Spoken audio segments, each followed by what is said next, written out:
Okay, sorry. Good morning, everyone. Good Can you morning. now hear me? Now I can, yeah. Excellent. Okay. So I'm actually in a new location here. Some of you can see I'm back in my office in there.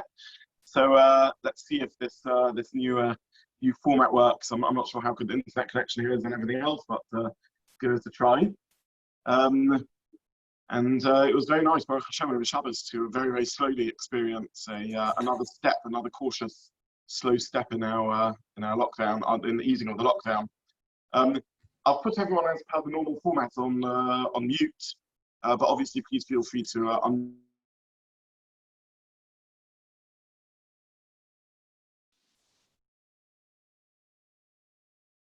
You've gone on mute now. Sorry, yes. Okay. Please feel free to unmute yourself if you want to ask anything. I've worked out what's happening. I'm using my computer to mute, and then it's muting me on the phone, which I'm using as my camera.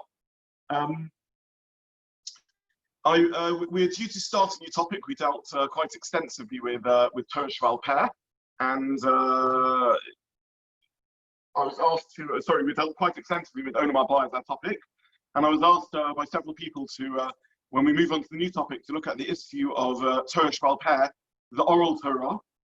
Lots of questions to ask about the concept of the oral Torah. How do we know we have an oral Torah? What is the oral Torah? What does it include? How much of the oral Torah is the oral Torah? Is every word in the Mishnah, in the Gemara, in the Shulchan Aruch? Is that all part of the oral Torah? Why do we have an oral Torah? I mean, why couldn't the Torah all have been written as a written Torah, as the Torah SheBaal? And if we have an oral Torah, then why shouldn't it all be an oral Torah? Then why do we have a written Torah at all? I mean, make up your mind. Which one should we have? Should we have a completely oral Torah, or should we have a completely written Torah? What's this idea of two Torahs? What's going on over here? What's included in this category, and so on and so forth. So this isn't a side question. This is clearly a fundamental question. I don't know if it can really be called one of life's big questions, but it can certainly be called one of Judaism's big questions, because we know that in many respects we are a people of Torah SheBaal Peh, in some ways even more than Torah SheBaal. Rabbi Avigdor Miller, who enjoyed saying phrases that sometimes were provocative, and he tried to get people thinking through that. He used to say, we are the people of the book. Of course, the phrase people of the book comes from the Quran, Islamic tradition. He used to say, we are the people of the book. But the book is the Talmud, not the Torah. So I use that quote simply to bring out to what degree the Torah SheBaal Peh, the Gemara in particular, has molded us as Jews. So the authority of the Torah SheBaal Peh, its legitimacy, its extent, and understanding what it's doing, what it's there for, is not a small issue. It's an absolutely massive issue. It's at the core, really, of Yiddishkeit, of Torah. More than that, the Rambam counts it as one of his ikrim. So we've been looking at the ikrei emunah, the principles of faith, and the eighth of the ikrei emunah, the eighth of the principles of faith, is the concept of Torah min hashamayim, Torah from heaven. Now we do need to look at what that means in terms of Torah SheBaal, also the written Torah, but that's perhaps another conversation. But included in this principle, the Rambam includes the Torah SheBaal Peh, the oral Torah, and he says, I'll read it in English because the whole of his 13 principles of faith and his commentary to the Mishnayos are listed in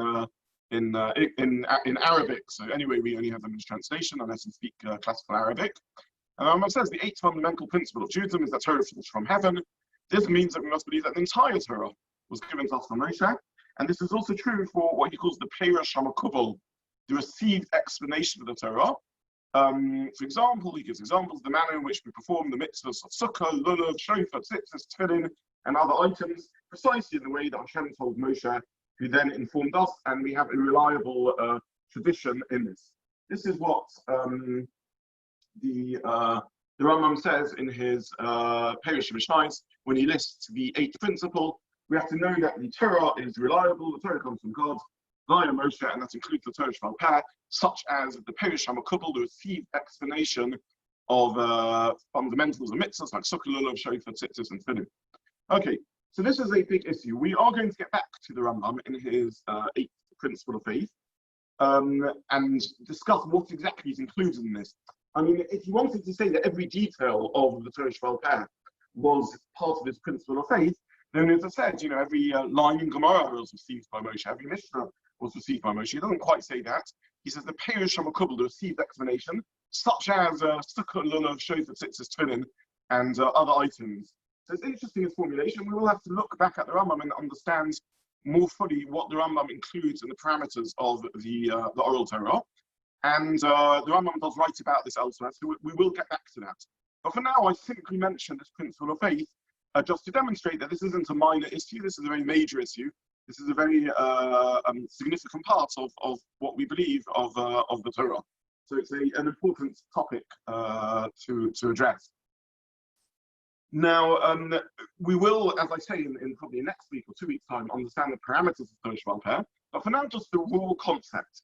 How do we know that there is more to the Torah than just the written Torah that we received from the words of HaKadosh Baruch Hu, that we received in the Sefer Torah that we have, the Torah SheBaal? How do we know there's anything more than that at all? Never mind the details of exactly what's included in that, which we'll look at, but how do we know anything else was there? And part two will be, and how was this transmitted? What do we know about the process through which it was given, presumably 3,500 years ago, and we have it today? So what do we know about the chain of tradition and the manner in which it was given over? So the Gemara and Midrashim, various Agada sources and other such things, reference an origin for the concept of Torah SheBaal Peh from language used in the Torah.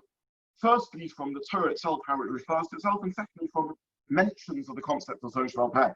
So, for example, we have a set of psukim in Sefer Vayikra, in which the pasuk says, "Eila hachukim v'mishpatim v'haTorahos asher nasan Hashem beino v'im bnei Yisrael." These are the statutes, the ordinances, and the Torahs in the plural, Torah in the plural, which God gave to between Himself and the Bnei Israel, the children of Israel. And Rashi already picks up on this, quoting the Torah Kohanim, a medrash from the times of the Tanoim, in which he says, what are these two Torahs? The Torahs in plural. This refers to the written Torah and the oral Torah. We have other examples of this. So, for example, when it comes to the 10 Commandments, the pasuk says in Devarim, when it describes the description of the giving of Torah, Moshe is speaking, as part of his closing lecture to the Jewish people. Hashem gave me the 2 stone tablets, and on them, according to all the words that Hashem spoke. So the Talmud Yerushalmi picks up on this, a statement from Rabbi Shua ben Levi, again a Tana Mishnaic Rabbi. He says it doesn't say, he picks up several nuances of language. It doesn't say, Hashem gave me 2 texts. It says, Va'aleim, Devarim Hadvarim, meaning the text doesn't say upon them, but and upon them. It doesn't say words, but the words. It doesn't say all, Kol Hadvarim, everything was written in them. It says, Kol Hadvarim, according to all of them. And he says this alludes to the idea that even the tablets of stone given to Moshe do not record everything that was said to Moshe on Mount Sinai, but a summary of all the words that were spoken. In other words, indicating that there was more given the Torah than actual words that were written, and so it goes on. There's another pasuk in Devarim, the 4th chapter of Devarim, in which it says Moshe is speaking, and he says, Hashem commands me at that time to teach you all the statutes and laws that you have to do. Now, where do we find that Moshe taught them all these statutes and laws? We just find the rest of the Torah. What else is this referring to? What other laws is this referring to? And again, the Gemara understands, Rashi cites this. This is referring to an oral Torah. Now, the truth is, the concept of an oral Torah, the idea that beyond the written word that's written, is there's also an oral element to it, is not really such an innovation. In many respects, it's at the essence of any book or any literature that we have. If you read a simple book, a storybook, Maybe you're reading a thriller or Sherlock Holmes or something of the sort. When we read it, there's basic pieces of information that we're missing unless we have an oral component to this book. So let's just unpick this a little bit. First of all, what's the nature of the book? Is it fact or fiction? Well, when you read a book like Sherlock Holmes, it presents itself as fact. It's not, Harry Potter. It's not a magical universe. If you read a spy novel or a thriller or something like that, the whole beauty of the genre is that it's presenting itself as fact. Meaning, of course, if you ask the author, is it true? They would tell you, no, of course it's not true. However, the nature and style it adopts is one of describing events that take place. And when we immerse ourselves in the book, the whole pleasure of it is because we're sort of picturing this as being part of the real world. We're picturing the character and everything that they undergo. And I deliberately use something like Sherlock Holmes as an example, if anyone's ever read it, because he'll sort of cite newspaper references and he gives them a real address in London, and so on and so forth. So in a sense, we have an oral tradition that this is fiction. You can't believe what the book says about itself because the book, by definition, sells itself as a piece of fact. But obviously, it goes much further than that, because then we have the words in the book. Now, how do we know the meaning of the words in the book? And the answer is we know it because we've been taught it through a Baal Peh Masorah of sorts. We have a tradition. We grew up in England, or perhaps we grew up abroad and were taught another language, and then we were taught how to translate the other language into English, or maybe we just grew up speaking English as our native language. We picked up the very meaning of words through a Torah SheBaal Peh of sorts, through an oral tradition of sorts. It's very hard, or perhaps even impossible, to learn a language without any oral Masorah, any oral tradition whatsoever.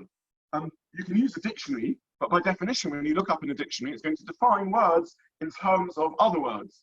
And however good the dictionary definition is, it's going to find it very hard to explain what even basic objects are. It may tell you that a cow is a four-legged mammal, and then you look up the word 4, and it will tell you it's the number that's between 3 and 5. And then you look up the number 3, and it will tell you it's the number that's between 2 and 4. And you look up legged and cow, and it will tell you it's an animal. You look up mammal, and it will tell you it's a type of animal. So there's a circularity to all languages, at the heart of all languages, which means that there's almost by definition an oral component to it. In fact, it's not almost by definition, it is by definition, because ancient tongues are untranslatable unless we have something on which to work on. We need some foundation to work on. So famously, Egyptian hieroglyphics only became translatable when they found the stone in which the Egyptian hieroglyphics were paralleled with Greek and with a more modern version of Egyptian. And at that point, we were able to translate the language from one language to another because we could begin translating words. And once we had some words, then at that point, we were able to begin constructing the nature of the language. If we know nothing about the language whatsoever, there's no crowbar with which to break it open, no foundation on which to build our understanding of the language. It becomes all but impossible, or perhaps even literally impossible, to understand it. And then, of course, we have the lettering. And again, the lettering needs some level of Masorah or tradition, at least as to know how to pronounce it. So even if we have a language which we've lost the oral tradition of, and perhaps we can work out the meaning of the language by comparing it to other languages and translating them, as was done with Egyptian, with ancient, with hieroglyphics and so on. We are unable to do that unless we're unable to replicate the sounds of the language unless we have some oral tradition as to that. And therefore, when it comes to ancient languages where there's no oral tradition whatsoever, we don't know how these are pronounced and don't really have a way of doing that. This concept was indicated by Hillel in his famous story in which a ger, or a potential ger, who wants to be convert, came to see Shammai, and he said, I'm willing to accept the Torah SheBaal, but I'm not willing to accept the Torah SheBaal Peh. I'm willing to accept the written Torah, not the oral Torah. Shammai sent him away. Whole story why he did that, what was Shammai's thinking. The Hillel says, fine, I'll accept you, let's start the Aleph base. And he taught him, Aleph, Beit, Gimel, Dalet, okay, that's enough for today's lesson. Come back tomorrow. The next day he came back and he said, pointing to the same letters, this is Kuf Shin Reish Tov. It's Kuf Reish Shin Tov. And the potential guy said, but yesterday you taught me the opposite. And Hillel said, you see from that you need belief in Torah SheBaal Peh. Meaning to say that even the very letters, the very sounds of the Hebrew language need an oral component. So I mention this simply to say that Chazal understood various psukim in the Torah, those that I cited previously, as indicating that there are two Torahs. And this isn't some radical idea. There has to be some oral component to every living tradition. One can't have a book that contains all the information. A book, by definition, needs a set of background premises, axioms to help us interpret it. And these are basic in their essence. They might be about the nature of the book. Is this a work of fiction or fact? It might be about the meaning of the words, and it might be about pronunciation of letters. And for that matter, by the way, not just letters, but also punctuation. One has to be taught what a comma means, what a full stop means, and everything else, which in the Torah setting is the tamim, is the notes that we use as our punctuation system. So the idea of a Torah SheBaal Peh in its essence is not a radical idea, though the extent of Torah SheBaal Peh, of course, is something we'll have to look at momentarily. So far what we've established is that if one wishes to adopt a purist approach, an idea that everything a Jew possibly needs to know about Torah is contained in the 5 books of the Torah, or perhaps in the Sforim of the Nevi'im and Ksuvim also, one wants to adopt a sort of extreme text of Torah only approach. That's not tenable, and this was already pointed out by Hillel, and this is already indicated by the language of the Torah, which does talk about several Torahs, and even when it comes to the Luchas, actually, if we read the Pasuk with care, doesn't claim that every word of the tablets was written on every word of that was written on the tablets, but the tablets are an approximation, and then Moshe is told, now teach the Jewish people the rest. We will come back to looking in more detail at what this tradition includes. Obviously, how far do we take this? How much information does this tradition involve? We'll need to look at that, and we'll also need to look at, if it does involve more than these very basic axioms, why should it be that it includes anything extra? But for now, maybe I just want to share what approximately. Actually, we'll come to that later. We'll look a little later at what the chain of tradition that's ascribed is looked at. But what other clues do we have to the existence of an oral Torah? Can I ask a question, Rav? Can I ask a question? Sure, please do, yes. Yeah, so can you just explain, first of all, exactly then what you're saying was given at Sinai? Are you saying it was just the 10 Commandments, and then the Torah, as the 5 books of Moses, the 5 books were then written, and then the oral law? What was actually given at Sinai? Okay. I will come to that. I'm from now not addressing that question. I will come to that, but I just want to build this up in an order.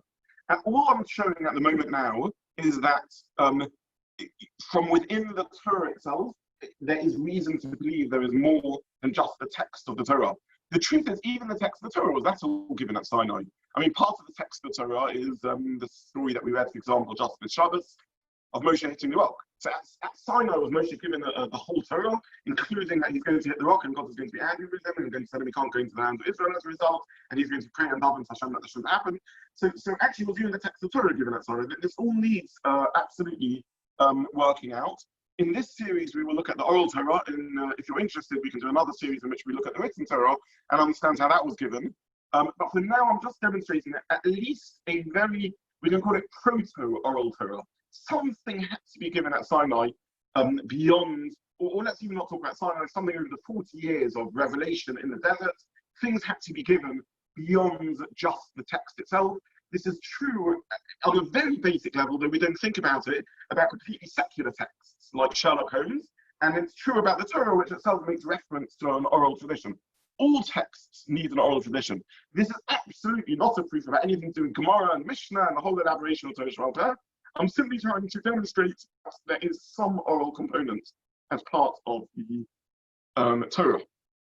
But as per Deborah's question, can we say anything more about that? Do we know anything more of what might be in this oral Torah that's demonstratable from the written Torah itself?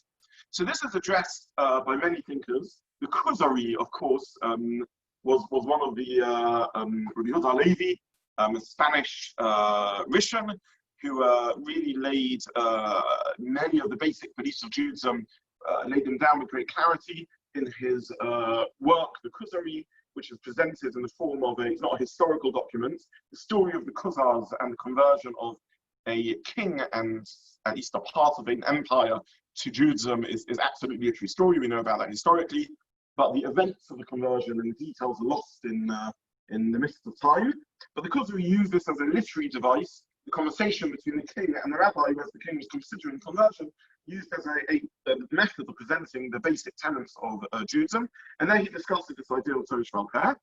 And by the way, there he makes the point that a text needs an oral tradition just to know how to read it. He says that certainly when it comes to the written Torah, in the way we have it, that's even more so.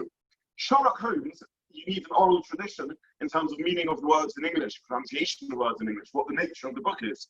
When it comes to Torah, there's no punctuation there visible. There's no vowing in the Torah. So even the grouping of words and the vowing given to words needs an oral tradition. So we can at least, says the Khazari, extend the concept of an oral tradition a little further. We can extend it to the very nature and grouping of the words. And by the way, in Hebrew and the nature of the Hebrew language, this is massively significant. A change of vowing or a change of punctuation can change the meaning of the whole sentence. So it's clearly, for example, the very first pasuk in the Torah is the pronunciation Bereshis bara Elokim es hashamayim v'es haaretz. In the way we translate it, in the beginning of bara Elokim, God created the heavens and the earth. Or without vowing, we could pronounce it just as well. Bereshis bara Elokim es hashamayim v'es haaretz. In the beginning of the creating of, not the creation of, and so on and so forth. So just translation of every single pasuk in the Torah without an oral tradition becomes indeterminate. There's numerous ways of translating it and numerous ways of grouping the words. So this is pointed out by the Khazari, that the nature of the way we have Torah SheBaal, the nature of the way Hebrew is written as an unvoweled or any partially voweled language. Of course, it does have some lettered vowels. It has a yud and a vav and a hey and an aleph, but it basically is a semi-voweled language. The nature of how the Torah is written is yet a more significant reason for believing in an expanded Torah SheBaal Peh, because you need Torah SheBaal Peh to know how to pronounce the words and how to pass the sentences without the lading notes. We wouldn't even know how to vowel them. Then the Khazari carries on and he says, well, let's look at a legal system. The Torah has a very sophisticated and extensive legal system, as we know. We can look in Parshas Mishpatim, Parshas Shoftim, and we can use that as a legal system. Not at all, says the Khazari. Imagine running a country or justice system based upon the information that we have in Parshas Mishpatim and Parshas Shoftim. We have very, very little there. We have 80, 90 verses of conditions and clauses and instructions. Absolutely impossible. A vast amount of information. Listen, no legal code even looks remotely like that. Expand it to Mishnah, Gemara, Shulchan Aruch, that's a believable system, and we know that works very well in Beis Din and so on. The perfectly good system that you could run financial affairs and damages and other such things. But if all we had was Mishpatim and Shoftim, the two sections that deal with the justice system, the whole court system would be completely obscure. How we rely on this, absolutely untenable. We look at the laws of Yerusha, inheritance, again described to us in the story of Tzlach's daughters. Absolutely impossible to determine with the written text of the Torah. So this is an expansion now of idea. Not only do we need an oral law like we would with Sherlock Holmes to translate words, not only do we need it to know the nature of the document, but we even need an oral law to know how, or not only do we need it to know the lettering and the translation of words, but we need it to know how to vowel the words. We need it to know how to create sentences and pass the words. And we also need it to create any sort of tenable system. The laws of inheritance, the laws of justice are simply not standalone in the written Torah. Again, we're not yet up to Deborah's question, which she asked, which is, so what is the extent of the Torah SheBaal Peh? How far does it go? Does it mean that we have to believe that every word in the Talmud, in the Mishnah, in the Gemara, in other sources was given by Hashem at Sinai? That we're nowhere near yet answering that question. And then we come on to a whole series of action-based mitzvahs, which again are all but incomprehensible if all we had was the Torah. So we certainly have mitzvahs like tzitzis, strings on the corners of your garment. Any details about how they look, Absolutely not. Sukkah. How do you build a sukkah? Arba minim. Create hadar, the fruit of a beautiful tree. Any fruits, any details of it? Definitely not. Tefillin. Total faith in There should be some sort of, probably the meaning of the word, is some sort of memory device or scrolls between your eyes.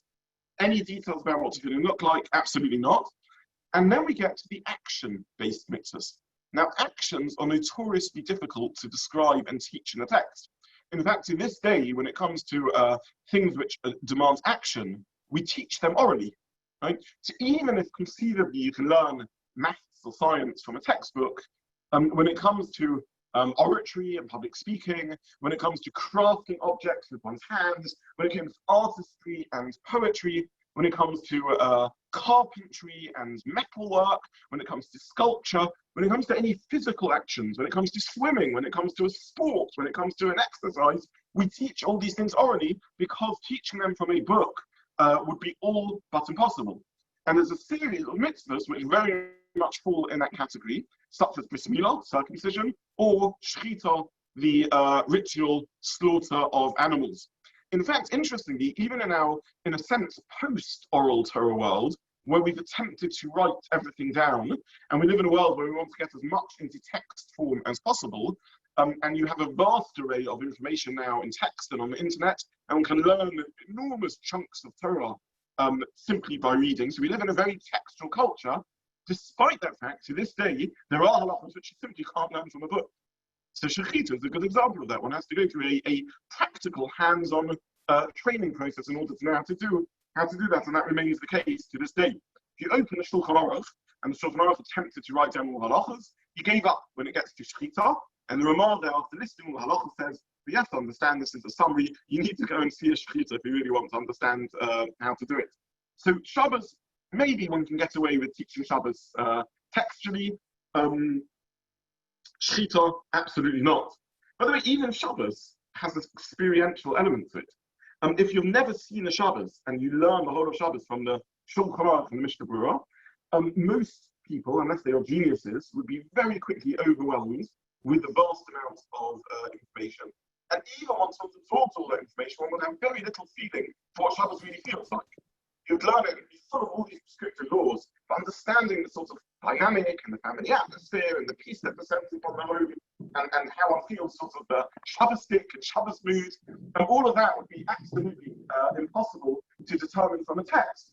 And that's why one needs to see a Shabbos, either by being brought up in a home that's observing Shabbos, or if one hasn't had that, then going and seeing a Shabbos from one's teachers and one's mentors in order to experience what the Shabbat really feels like. So again, there's so much that needs the experiential in order to know what it means. And by the way, shechita is a very good example of something that's absolutely referenced in the Torah as having an oral component to it. And this is a pasuk in Devarim, the 12th chapter of Devarim Yud Beis, pasuk Kavav. By the way, I apologize. I did promise people, because people always ask me if I can say as many sources as possible in the share. I'm aware that the earlier psukim I cited in the Gemaras, I didn't give references. If you're interested, I'll after share I can WhatsApp you the exact sources. But going forward, I'll try and reference them. There's a pasuk in Devarim, chapter 12, pasuk 21, where Moshe references the idea that once they enter the land of Israel, animals will be slaughtered, not just in the Beit HaMikdash, in the Mishkan rather, as part of the service of Hashem, but everyone is going to have to know how to slaughter the animals, because animals will be eaten throughout the extended lands of Israel. And Moshe says, when you enter the land of Israel, and you no longer all encamped around the central Mishkan, where the Mishkan will take care of your meat needs. So how are you going to eat meat?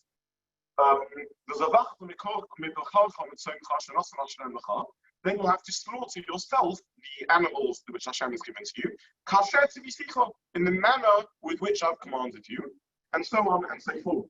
So Moshe says you have to shech the animals in the manner in which I've commanded you. Where does Moshe command the man to shech the animals? Nowhere. There's no other pasuk in the Torah that says this is how you should do shechita. Make sure you take a knife, it has to be sharp, it has to go to the neck of the animal, and all the numerous details about how shechita works. Why is there no pasuk that tells us how to do it? Because when Moshe says kasher tzvisicha, shech an animal in which the manner in which I've commanded you, he means as I commanded you already, as I showed you, because shechita just simply isn't the sort of thing that lends itself to book teaching. Similarly, Hashem references a oral Torah. Hashem himself references an oral Torah in Shemos, chapter 26. This is in the descriptions of building the Mishkan. Vakumosas, the Mishkan says Hashem to Moshe, you should set up the Mishkan Kamishpato according to its laws. Asher haresi bahar, as I showed you on the mountain. Meaning Hashem is saying to Moshe, I showed you on the mountain something which there's no other detailed description of the Torah. So it doesn't tell us exactly how to set up the Mishkan. Hashem says to Moshe, do it in the way I showed you.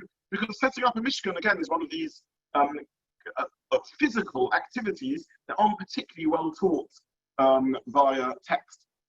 So what I've tried to show so far is that the minimalist position, a position which is going to be, if you like, skeptical about the concept of Torah SheBaal Peh, it's not tenable to maintain a pristine vision. It may be tempting to think, wouldn't it be nice if Hashem gave us a book which told us everything we need to know? And I open the book and I know exactly what I want to do. Why do I need tradition? Why do I need Masorah? And that model is untenable. Why is it untenable? We'll need to discuss further. Why couldn't God have chosen to give us that picture? But certainly there's good reasons on a basic level for a lot of these things, which themselves evidence the concept of a Torah SheBaal Peh. The fact that you couldn't read the Torah without it. All books need a tradition. Kal v'chomer, how much more so the Torah, which is written without vowels, without punctuation. You need a living tradition. And then you have references in the Torah itself to other Torahs. You have references in the Torah itself to things which were taught orally. And nicely, a lot of these things referenced in the Torah as being taught orally are the sort of things you would expect to be taught orally, like Shechita, or like setting up a Mishkan, because they don't lend themselves well to book and textual communication. And I ask, why are there things in the Torah which actually is the opposite of what's written? The classic one, which is used against the Jews, is tachas ein, tachas ein, chain, tachas chain, eye for eye, tooth for a tooth. Why put that in at all if it's actually the opposite meaning? Okay. So when we discuss the extent of the Torah SheBaal Peh, at the moment now, I'm only arguing for still a proto-Torah SheBaal Peh, very limited Torah SheBaal Peh. We've moved from at least a Torah SheBaal Peh that includes lettering and voweling, at least a Torah SheBaal Peh that tells us something about the nature of the book, to a Torah SheBaal Peh that includes Shechita and other such things. We are going to get to a vastly expanded Torah SheBaal Peh, and at that point we're going to have to ask ourselves, why should there be a Torah SheBaal Peh at all, and what do we do with some of the cases where the Torah SheBaal Peh seems to contradict the Torah SheBaal rather than explain it. We will look at examples of that, but I simply want to point out that before we jump to conclusions of examples of that, we need to know that we have to be very careful. And very often what the Torah SheBaal Peh is doing is actually teaching us a more accurate translation of the Pasuk. So just taking your example, Charles, the Torah seems to be saying a justice system, which sounds very much like a system in practice in other parts of the ancient world. In Latin, it's known as lex talionis. It's the idea that if my eye gets knocked out by a thug, I in turn can knock out the eye of the thug. Iron tachat iron, shane tachat shane, etc. An eye for an eye, a tooth for a tooth. Now, this translation of the pasuk happens to be inaccurate. And it happens to be that in this case, the Torah SheBaal Peh is actually teaching us the correct translation of the pasuk. If the Torah wanted to say that an eye for an eye, if your eye gets knocked out, you should knock an eye out, the Torah would have said that. And in fact, there's one example of the Torah in which we do apply something somewhat equivalent to lex talionis, which is that of the aid zomim, the false witness. So an aid zomim, a false witness who attempts to trick the courts into accusing Reuven of being a murderer and having Reuven put to death. Then, if the false witness is caught, we will do to the false witness that which they plotted to do to the victim. So Torah knows how to say, do to the criminal that which in this case they wanted or plotted to do to their victim. However, in the case of damages, the Torah doesn't say that. In fact, the pasuk says you should give ayin tachat ayin, shane tachat shane. You should give an eye for an eye, a tooth for a tooth. It doesn't mean to give an eye for an eye, tooth for a tooth. You're not giving it.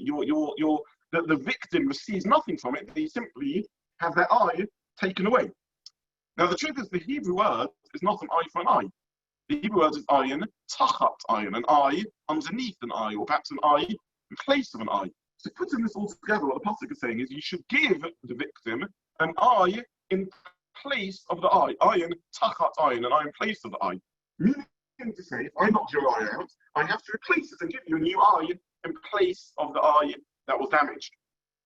Okay, great. But how do I give a new eye in place of the eye that was damaged? Well, the answer is you can't do an eye transplant, at least as far as our technology so far is concerned. So you do the nearest you can give. We look at the loss of the eye and we see to what degree can we replace it. Well, let's think. First of all, we should pay for the person to be cured. Then we should give compensation for their loss of functionality, the loss of earning power and life ability. Then we should give them compensation for the pain. And then we should give them compensation for the disfigurement and the embarrassment and the psychological pain. In brief, we should give them compensation for exactly the 5 categories that Chazal identified as nezek, as the payment of nezek. We have to give them boshes for the embarrassment and psychological pain, sar for the physical pain, and nezek for the physical damage, shabbos for the unemployment period they went to, ripoy for the curing. So we replace their eye to the best of their ability. And this is exactly explicit in the language of the Pasuk. Yitain, one should give, not take ayin, tachat ayin, an eye in place of the eye, and so on and so forth. So there are many examples where Torah SheBaal Peh is clearly onto a good thing, meaning it's actually helping us understand more deeply what Torah SheBaal was saying, rather than it's squeezing or forcing with some interpretation in. For those who are interested in this, in the 18th to 19th century, there's an explosion of literature around this topic, in which there was a serious exploration over in which cases is Torah SheBaal Peh giving an explanation which is external to the pasuk, removed from the simple translation, and which cases is actually helping us understand better the Pshuto Shel Mikra. And the names of the figures that dealt with this are legends now. So Malbim. It's a very interesting thing why in really one generation there was such an explosion of literature, but that's a historic fact. You have the Malbim, you have the Meshech Chochmah, you of course have Samson Apple Hirsch, and you have the Torah Tanima, you have the Ksav Kabbalah, and so on and so forth. So you have a series of great works written in that short span of about 60, 70 years, which all deal with your sort of question, actually. To what extent is Torah SheBaal Peh even anything more than a careful reading of Psukim? But we'll get back to that idea. So, in direct answer to your question, much of what we call Torah SheBaal Peh might simply be a careful reading of Psukim, though we'll still need to look at what else it includes. But for now, I want to just build up a step-by-step expansion of what we include in Torah SheBaal Peh and what the evidence for. But just in direct, since you mentioned it, Charles, translation of ayin tachat ayin is an eye underneath an eye, which should be given, i.e. an eye in replacement of an eye, and that's how Chazal understood it. Is it the Christian translators that got it wrong? So I mean, that's a lot of the mess is to do with the fact that in what we know as the English translation is an English translation, King James Bible, which is a translation of a Latin translation, which is a translation of a Greek translation, and the Greek translation may be a translation of Hebrew, or may even be a translation of Aramaic translation. So there's sort of 6 stages in translation before one gets to the English, and the power of the King James Bible was so significant that just almost became the normative, and we ring to this day to many of the phrases used in the King James Bible, even though it's an inaccurate translation. There's a lot of that going on, where simply we access the Torah in English, and were we to be able to access it in our language. And as I say, this was really something that was rediscovered most recently in the 1800s by this whole series of phenomenal thinkers who went through the Torah with a fine tooth comb and tried to analyze every word with care and discover to what degree every word of the Torah, if understood properly, much larger part of Torah SheBaal Peh is actually the simplest translation. Okay, we're running out of time, so I just want to, in fact, we've only got 3 minutes left on our time, so maybe I'll just mention a couple of things and that will set the path going for next week. What external verifications do we have for Torah SheBaal Peh? Beyond our own sources, the Mishnah and Gemara, fairly late in the Jewish history in terms of being written down.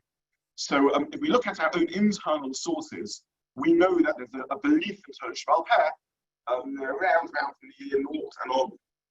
What external verifications do we have to the existence of the Torah SheBaal Peh before that in the ancient world?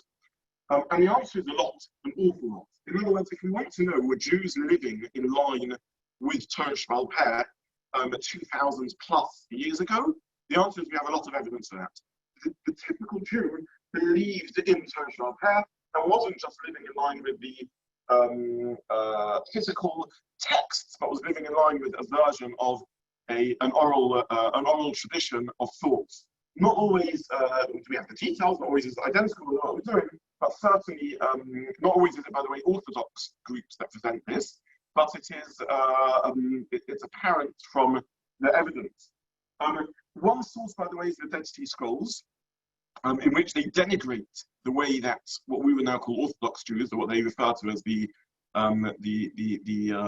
forces of evil who are occupying Yerushalayim. And it's the most ancient pun of which I'm aware, in which they refer to their rivals. Again, we're talking here in the pre-destruction of the Second Temple era. There's an unfortunate and tragic proliferation of sects. One sect of which is the Purushim, which goes on to become the Pharisees, which goes on to become what we would call Rabbinic Judaism, or Orthodoxy. Another sect gathers around people who wander the desert, who undergo ritual sevila and so on. And one of their practitioners is Jesus, who goes on to found Christianity in some shape or form. That's another sect that survives. And then there's a whole bunch of sects that didn't survive. Sects that don't believe in the written Torah, and sects that we know very little about. One of these sects is the Dead Sea Scrolls sect. So they believe in Torah itself. They have a vast amount of Tanakh there. When we look at the written Torah and we talk about what we know about the transmission of the written Torah and the accuracy of the Masoretic text, we can look at the work of the Dead Sea Scrolls. I'm not going to go into that today. But amongst the scrolls found are polemics, attacks against their rivals, the alternative views about Judaism.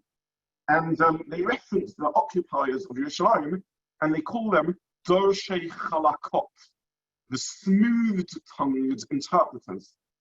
And this is a pun on what the Pharisees call themselves, which is Dorshei Halachot, the interpreters of halacha. The word we use to this day to interpret is Darush. It's become known in the rabbinic form as a drosha, where the rabbi gives a sort of midrashic lecture or interpretation in the shul. But Chazal referred to all the interpretations they did as Darush, as Doresh, to seek out the inner meaning of the pasuk. And they call themselves Dorshei Halachot, those who seek out the inner meaning of the pasuk, using the hermeneutical principles, the principles of derivation of halacha, which we refer to as the 13 principles of Rabbi Shmuel, and other principles in addition. So they make a pun in attacking their rivals, and they call them not Dorshei Halachot, Hey Lamed Chaf, but Dorshei Chalakot, Ches Lamed Kuf, the smooth-tongued, the slippery-tongued rabbinics, with their rabbinic hair splitting. So this is the most ancient document we know, which accuses what has become our tradition of a slippery, smooth-tongued, hair-splitting approach to reading the text, and uses the very term that we use of Dorshei Halachot. This is one reference to this concept in ancient times, but in Mitzvah Hashem, please God, next Sunday, we will look in detail at a vast array of documents that we've discovered from the ancient world and archaeological finds, which indicate that Jews were living in line with an oral Torah rather than just a written Torah. And that will start the next stage of our discussion, which is how far can we expand it? And then, of course, we need to go back to ask why is there an oral Torah at all? I mean, what is, okay, I understand that there's some reference to this, but what on earth does this all mean? So I'll stop there for today. I'll pause just if there are any questions, and otherwise I'll wish everyone a good day. Maybe I have one question, if you don't mind. It's Laurent here. Sure. Yeah. Good morning. Good morning. I wonder, for the oral tradition, how long it goes back, because I have no doubt that there were some sects at the time of the Jesus which were along the lines of rabbinical Judaism. It didn't come out of nothing. Yes. But when we look at, for example, the Rosh Hashanah shofar, okay, and if you ask any kid nowadays how we blow the shofar, he will tell you toot, toot, toot, toot, toot, toot, toot, etc. How can it be, if there is an unbroken tradition, that we don't know how the shofar has to be blown? Okay, so very briefly, Laurent, first of all, I will demonstrate sources next week which bring back the origins of the Torah SheBaal Peh about 500 years before the Common Era, the start of the Common Era. So we definitely go back earlier than that, but we simply don't have historical evidence beyond that. I mean, we don't know what was going on 3,000 years ago, and at that point it does get down to Emunah. Of course, it gets down to faith. But in answer to your question brings out the next issue we really need to address, which is what is actually included in Torah SheBaal Peh. was the sound of the shofar ever included in Torah SheBaal Peh or not? And I will probably not get to that next week, but I will get to that in 2 weeks' time, please God. So it's just simply going to take us time to get to your point, but I will get back to it. Okay, thank you. Okay. Doesn't the Torah SheBaal Peh go back to Moshe Rabbeinu? Yes, it does. But for this part of the discussion, I'm simply asking, what can we know about Torah SheBaal Peh that comes from external sources? If you're asking what do we believe in Torah SheBaal Peh, the answer is we believe it's given at Har Sinai. And I demonstrated the psukim that seem to say that.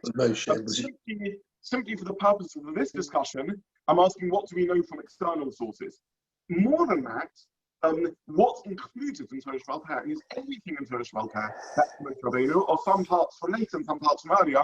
We'll also need to see that. I mean, we know that there's parts of Torah SheBaal Peh which are an argument between Rav and Rabbi, or Rabbi Kiva and Rabbi Shmuel.